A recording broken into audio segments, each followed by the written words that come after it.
Panggilan itu datang di hari Selasa. Selasa yang dingin dan kelabu, mencerminkan ketakutan yang mencengkeram hati John Sterling.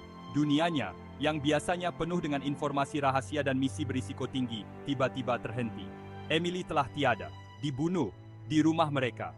Kata-kata itu seperti belati es, menembus kerasnya latihan bertahun-tahun, dinding yang telah ia bangun. Emily, sandarannya, alasannya untuk memperjuangkan dunia yang lebih baik, telah tiada. Dan dia, pria yang telah menjatuhkan diktator dan menghancurkan kerajaan kriminal, terlambat menyelamatkannya. Dunia terasa buram saat amarah menguasainya. Ia tak kenal dengan perasaan tak berdaya seperti ini. Tapi, satu hal yang pasti, ini bukan tindakan acak. Ini adalah pesan. Dan John Sterling akan memastikan mereka menyesal telah mengirimnya. Pemakaman itu hanya bayangan wajah-wajah muram dan ucapan belasungkawa yang hampa. John berdiri terpisah, badai berkecamuk di balik wajahnya yang dingin. Ia nyaris tak mendengar kata-kata pendeta. Tatapannya terpaku pada foto Emily. Senyumnya cerah dan penuh hidup, seakan mengejek finalitas momen itu. Saat gumpalan tanah pertama jatuh ke peti matinya, sebuah janji terucap dari bibirnya. Sebuah sumpah yang dibisikkan bukan kepada yang hidup, melainkan kepada kenangan wanita yang dicintainya. Ia akan menemukan mereka. Ia akan membuat mereka membayar. Hatinya, yang biasanya bagai benteng, kini menjadi tungku yang dibakar oleh kesedihan dan dendam. Dunia melihat seorang suami yang berduka. Namun di balik itu, muncul sosok pria yang berbeda.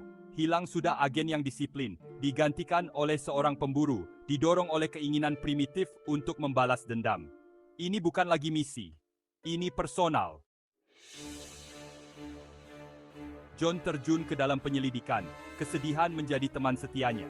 Polisi punya teori, perampokan yang salah, penguntit, tapi John bisa melihat kepalsuannya. Ini profesional, terencana, dunianya. Ia memeriksa barang-barang Emily, mencari petunjuk apapun, benang merah apapun yang bisa membawanya ke pembunuhnya. Charger ponsel yang salah tempat, nomor asing di log panggilannya, aroma cendana samar di syalnya. Ini adalah remah roti yang harus ia ikuti. Kemudian, retakan pertama dalam realitasnya muncul. Ketidaksesuaian dalam laporan resmi agensi. Entry log yang hilang, bukti yang disembunyikan. Seseorang sedang menutupi jejak mereka. Seseorang di dalam organisasinya sendiri. Hari berganti malam sementara John mengikuti jejak penipuan. Ia mengungkap konspirasi yang lebih dalam dari yang ia bayangkan. Mengarah ke sebuah nama yang membuat bulu kuduknya merinding, Sang Ular. Hantu dari masa lalunya. Pedagang senjata internasional kejam yang pernah ia jebloskan ke penjara bertahun-tahun lalu. Tapi Sang Ular itu licik, manipulator ulung yang membangun kerajaannya di atas rasa takut dan pengkhianatan. Dan sekarang, dia kembali, ingin membalas dendam. Semuanya mulai masuk akal. Sang Ular, didorong oleh dendam, telah menjadikan Emily target untuk menyerang hati John. Itu adalah langkah yang diperhitungkan, dirancang untuk menghancurkannya. Tapi mereka telah meremehkan John Sterling. Mereka telah memicu amarah dalam dirinya yang akan membara sampai keadilan ditegakkan. Bagian 5. Memburu bayangan. John menghilang dari radar, memutuskan hubungan dengan agensi yang telah mengkhianatinya. Ia menjadi hantu, beroperasi dalam bayang-bayang. Kesedihan menjadi satu-satunya temannya. Pengejarannya terhadap Sang Ular membawanya melintasi benua, dari jalanan Tokyo yang diterangi lampu neon hingga padang pasir Maroko yang panas terik. Ia adalah pasukan satu orang, dibakar oleh amarah yang tak kenal batas. Ia menginterogasi informan, meretas server yang aman, dan menyusup ke kompleks yang dijaga ketat, selalu selangkah lebih maju dari para pengejarnya. Setiap petunjuk, setiap pertemuan, membawanya lebih dekat ke Sang Ular. Ia bisa merasakannya, antisipasi, amarah yang membara, yang mengancam akan menghancurkannya. Ia tidak akan membiarkannya. Ia tidak akan membiarkan dirinya menjadi monster yang ia buru. Ia akan menjadi lebih baik. Demi Emily. Bagian 6. Jantung labirin. Jejak itu mengarah ke benteng pulau terpencil, tempat yang diselimuti kerahasiaan dan ketakutan. Sarang Sang Ular. Menyusup ke sana sama saja dengan bunuh diri. Tapi John sudah terlalu jauh untuk mundur. Ini adalah jantung labirin, pertempuran terakhir yang ia tuju. Ia mempelajari cetak biru, menghafal setiap rute penjaga, setiap sudut kamera. Ia akan menggunakan kesombongan mereka untuk melawan mereka, saat mengubah benteng mereka menjadi kuburan mereka. Ia kalah jumlah, kalah senjata. Tapi ia punya satu keuntungan, mereka meremehkan tekadnya. Malam penyerangan tiba, diselimuti tabir hujan dan guntur. Jon, dipersenjatai dengan kecerdasan dan dahaga akan balas dendam, menyelinap di antara bayang-bayang, predator sunyi di elemennya. Setiap serat tubuhnya terfokus pada satu tujuan, mencapai sang ular. Bagian 7, berhadap-hadapan.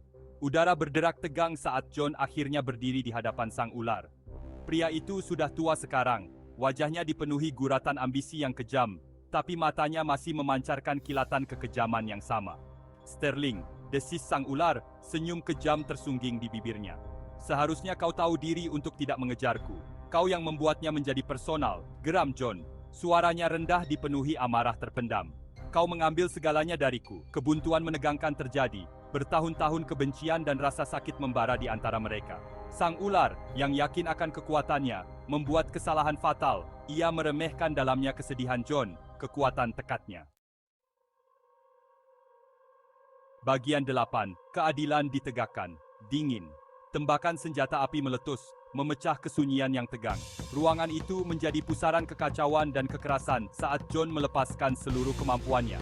Bertahun-tahun amarah yang terpendam memicu setiap gerakannya, mengubahnya menjadi senjata presisi dan mematikan. Anak buah sang ular jatuh satu persatu, kalah taktik dan kemampuan. Jon bergerak seperti hantu, gerakannya cepat dan mematikan. Ia tidak menunjukkan belas kasihan, setiap serangannya adalah bukti rasa sakit dan amarah yang menghancurkannya.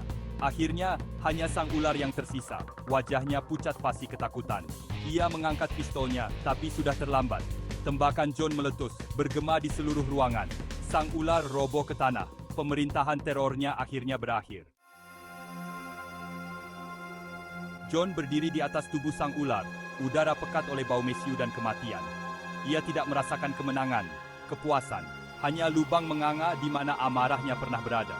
Keadilan telah ditegakkan, tapi itu tidak bisa mengembalikan Emily. Itu tidak bisa menghapus rasa sakitnya. Ia meninggalkan pulau itu sebagai pria yang berubah.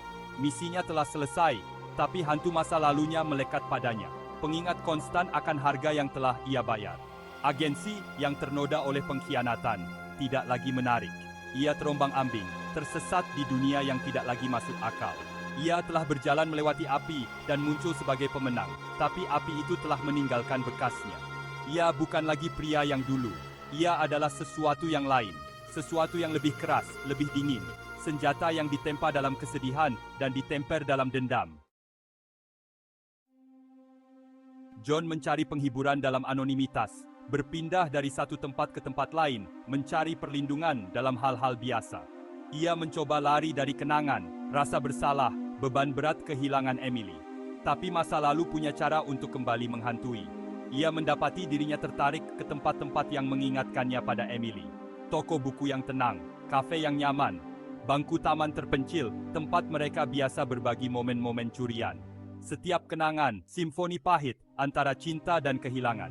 Dunia terus berjalan, tapi Jon tetap terikat dengan masa lalu, dihantui oleh apa yang bisa terjadi. Ia tahu ia tidak bisa selamanya bersembunyi. Ia harus menemukan cara untuk hidup dengan rasa sakit itu, untuk menghormati kenangan Emily, dengan menemukan alasan untuk terus maju. Suatu hari, ia mendapati dirinya tertarik ke pusat komunitas setempat. Itu adalah mercusuar harapan di lingkungan yang kumuh, tempat anak-anak bisa menjadi anak-anak, aman dari kerasnya kenyataan dunia. Ia mulai menjadi sukarelawan, mengajar kelas bela diri, berbagi keahliannya, bukan untuk menyakiti, tapi untuk melindungi. Anak-anak itu, dengan mata polos dan tawa mereka yang menular, perlahan menghancurkan dinding di sekeliling hatinya. Di hadapan mereka, ia menemukan secercah pria yang dulu, pria yang dicintai Emily. Itu bukanlah obatnya, tapi itu adalah awal.